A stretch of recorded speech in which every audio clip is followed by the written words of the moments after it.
So today we're making eggplant lasagna, and I'm going to sprinkle the eggplants with a teaspoon of salt and toss it and just let it sit for 10 minutes so that most of the water comes out. This is 2 eggplants. So the eggplant was sitting in salt for a couple of minutes, and you can kind of see that some of the water is coming out. We're just gonna toss it with some olive oil, like a tablespoon.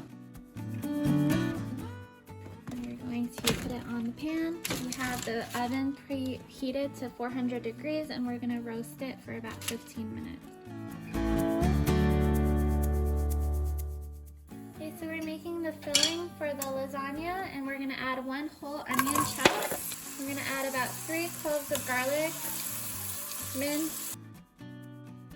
This is about 6 baby bell mushrooms chopped. Okay, so now that the mushrooms have started to cook, we're going to add about 4 cups of spinach. So now we're going to add about a ½ cup of ricotta cheese and a can of condensed cream of mushroom soup.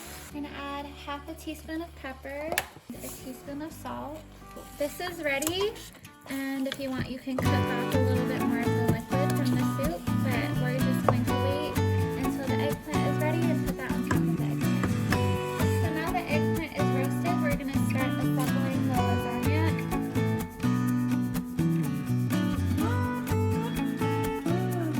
We're going to dump the filling on top. Just dump maybe like a cup of mayonnaise. A sprinkle with hot pepper flakes, 8-ounce bag of shredded mozzarella cheese on top. And we're going to bake for 35 minutes at 350.